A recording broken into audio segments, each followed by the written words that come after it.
참새 윤호영의 수필입니다. 우리가 이제 경수필이라고 하면은 가볍다라는 가벼운 주제의 무거운 주제의 수필을 중수필이라고 그러고 중수필을 미셀러 에세이라고 하거든요. 에세이.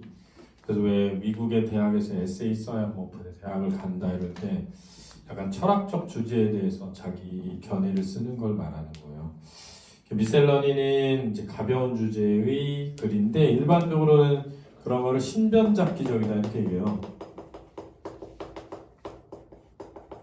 자신의 주변에 일어난 잡스러운 기록 이런 뜻이에요. 자기 주변에 일어난 잡스러운 이야기들을 기록하는 걸 신변잡기적이라고 합니다. 회고적인 지난날을 돌아보는 거거든요. 그래서 회고적인 것들은 대부분 그리움이랑 연결되어 있어요. 그다음에 성찰적인 자기 삶을 돌아보거나 어떤 현실을 돌아보거나 또는 바람직한 삶이란 무엇인지를 생각해보는 걸 성찰적이라고 하고요. 비판적은 어떤 잘못에 대해 지적할 때 우리가 비판적이라고 합니다.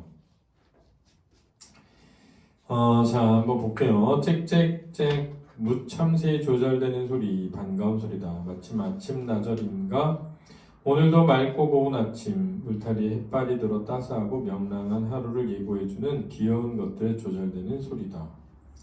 참새에 대한 긍정적인 태도가 드러나고요. 수필의 가장 중요한 특징은 허구성이 없는 사실이라는 거예요. 전부 100% 사실.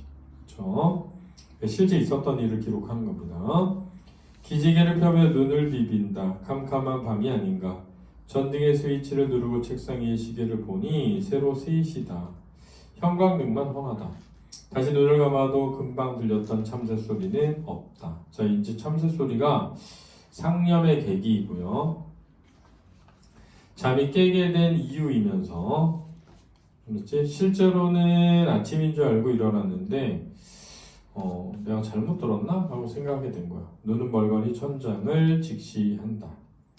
참새는 공작같이 화려하지도 학같이 고귀하지도 않다. 그래서 대비죠. 대비. 참새와 공작, 학을 대비하고 있다. 꾀꼬리 아름다운 노래도 적동색 구슬픈 노래도 모른다. 이것도 대비고요.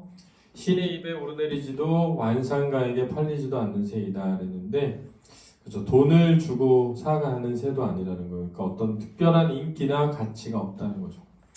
그러나 그 조그만 몸매는 귀엽고 매끈하고 색깔은 검소하고 조촐하다. 그래서 검소하다 이런 것들은 인간의 어떤 성격이나 성질을 뜻하는 거여서 의인화되어 있다라고 할 수 있고요. 어린 소녀들처럼 지규법 보이면 조잘된다. 특징이죠. 아무 기교 없이 솔직하고 가벼운 음성으로 제잘제잘 된다. 열거법 쓰이고 있고요. 쫓으면 후루룩 날아갔다가 금방 다시 온다. 우리나라 방방곡곡 마을마다 집집마다 없는 곳이 없다. 그만큼 흔하다라는 거고요. 이게 이제 참새의 다양한 특징을 설명하고 있다.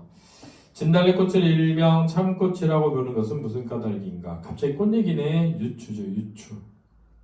삼천리 관상 가는 곳마다 이 연연한 꽃이 봄 소식을 전해주지 않는 데가 없어서 기쁘든 슬프든 우리의 생활과 떠날 수 없이 가까웠던 까닭이다. 여기서 중요한 게 생활과 떠날 수 없다. 요거죠. 그런 생활과 떠날 수 없는 꽃을 참꽃, 진달래꽃이라고 한다면 생활에서 떠날 수 없는 새를 참새라고 한다는 걸로 연결되는 거예요. 이걸 유추적 사고라고 합니다. 민요시인 김소월이 다른 꽃은 다 버리고 오직 약산의 진달래를 의뢰한 것도 다 이 나라의 시인인 까닭이다. 하고한 새가 많건만 수많은 새가 있지만 이 새만을 참새라고 부르는 것도 같은 뜻이다. 이런 걸 유추라고 한다고요. 우리나라 민요시인이 새를 노래한다면 당연히 이 새가 앞설 것이다. 우리 집에 추녀에서 버금자리를 같이 하고 우리 집 울타리에서 자란 새가 아닌가. 생활에 밀접하다 이런 거고. 이 새의 울음에 동창에 해가 뜨고 이 새의 울음에 지붕에 벚꽃이 핀다. 새 때문에 해가 뜬다기보다는 그만큼 우리 생활에 밀접하게 관련돼 있다는 거야. 미물들도 우리와 친분이 같지가 않다. 모든 미물이라고 똑같은 친분이 있는 건 아니다 라는 뜻이야. 제비는 반갑지만 부엉새는 싫다. 까치는 반갑지만 까마귀는 싫다. 이 참새처럼 한 집안 식구같이 살아온 새도 없고 이 참새처럼 아침에 반가운 소리도 없다. 위하여 위하여 긴 목소리로 새짖는 소리가 가을 들판에 메아리친다. 들 곡식을 축내는 새들을 쫓는 소리다. 그렇게 보면 참새도 우리에겐 해로운 새일지도 모르지만 왜 곡식을 축내니까 봄, 여름에는 벌레를 잡는다. 그래서 이로운 새이기도 하다는 거야. 너네 허수아비를 해 안치고 새를 쫓아 나랑 먹는 것을 금지하기는 쥐잡듯 잡아 없애지는 않는다. 누구를? 쥐를? 새를, 참새를. 그렇지? 참새를 쥐를 잡듯 하진 않는다는 거지. 비쥐기법 쓴 거야. 만일 참새를 없애자면 그리 불가능한 일은 아니다. 반드시 추녀 끝에 서식하기 때문이다. 참새를 없애면 추녀를 없애면 된다는 거야. 그러나 그렇게 메모라지도 않았고 이삭이나 북대기 깔이나 겨 속의 나달, 수채, 파프레까지 인색하지는 아니했다. 즉 나누어 주곤 했다는 거야. 그렇죠? 막 잡아 없애려고 하지만은 않았다. 이런 거야. 함께 공존하려고 했던 옛 태도야. 옛 사람들의 태도, 공존하고자 했던 옛 사람의 태도. 새를 쫓는다라고 하지 않고 새를 본다라고 하는 것도 애기같이 귀엽게 여긴 부드러운 말씨다. 이게 이제 새를 대한 태도였던 거죠. 그래야 저녁 때는 다 같이 집으로 돌아온다. 다 같이 집으로 돌아온다. 왜? 추녀 밑에 서식했기 때문에. 그렇지?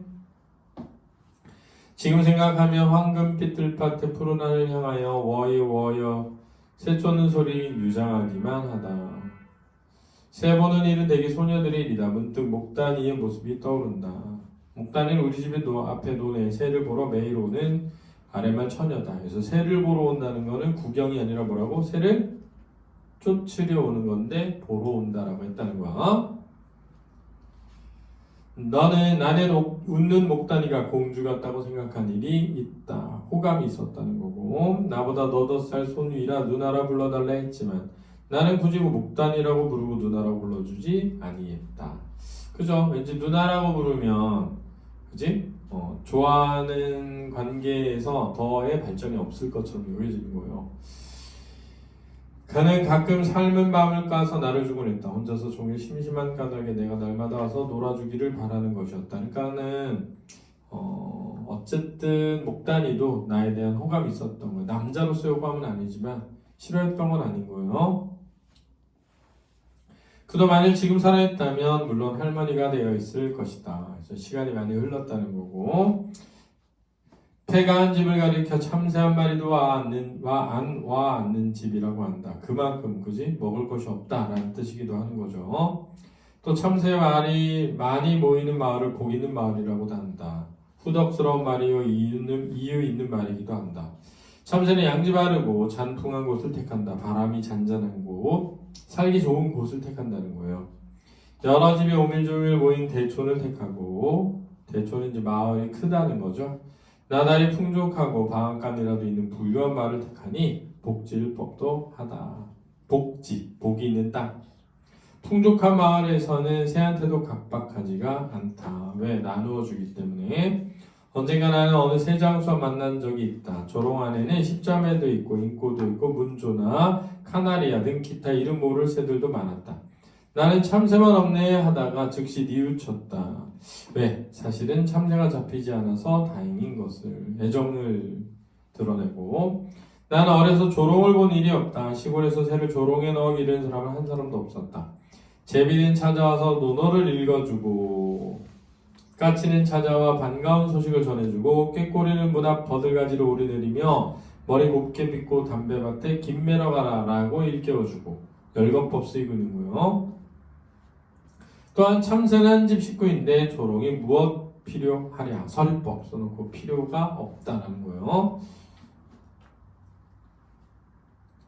자, 왜 논어를 읽어준다라고 했느냐라고 할 때 제비 우는 소리가 논어에 나오는 어떤 구절을 읽을 때 나는 소리에 유사해서 옛사람들이 관습적으로 그렇게 표현해 온 거예요. 이런 걸 관습적 표현이라고 한다.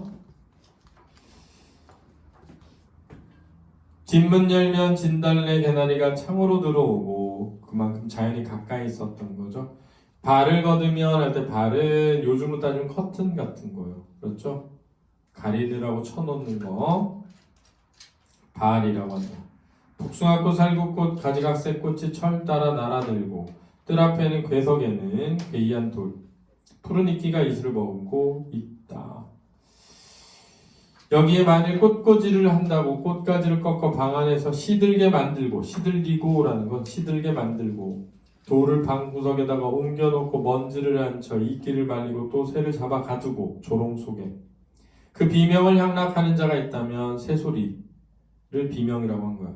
새소리. 그는 분명 악취미요 그것은 살풍경일 것이다. 그랬는데 자, 이 부분에서 비판적 인식이 드러난다. 써놓고 현대 사회의 모습에 대한 비판적 인식이 드러나는 거야. 그런데 이제는 이 참새도 씨가 져서 천연 근염물로 보호대책이 시급하다는 이야기가 있다. 세상의 참새들조차 명맥을 보존할 수 없게 되었는가? 그동안 이렇게 세상이 변했는가 생각하면 메마르고 삭막하고 윤기 없는 세상이다. 그래서 현실에 대한 부정적 인식이 드러나고요. 발속에 돌멩이까지 캐내도록 악착같이 발전해가는 인간의 지혜가 위대하다면 무한히 위대하지만 한편으로 인간의 행복을 위해 한 마리 참새나마 다시금 아쉽고 그립지 아니한가? 자, 여기도 서리법입니다. 그래서 그립고 아쉽다 이런 뜻이다. 연화홍에서 항해로 쫓겨난 양소유가 이거는 구운몽의 이야기죠. 사바 풍경 다 겪고 나서 속세의 모습을 다 겪고 또 부귀공명을 한껏 누리다가 석장 짚은 노승이 석장은 지팡입니다. 성진아 한마디에 황현대가 갑자기 깨닫는 거예요. 그래서 옛 연화봉이 그리워 다시 연화봉으로 돌아갔다고 한다. 짹짹짹 잠결에 스쳐간 참새 소리는 나에게 무엇을 깨우쳐 주려는 것인가? 자, 여기서 이 참새 소리를 이 글쓴이는 구운몽 소설 속에 성진이를 깨우쳤던 구운몽 소설 속에 성진이를 깨우쳤던 노승의 한마디에 빗대고 있는 거 알았지? 노승의 한마디에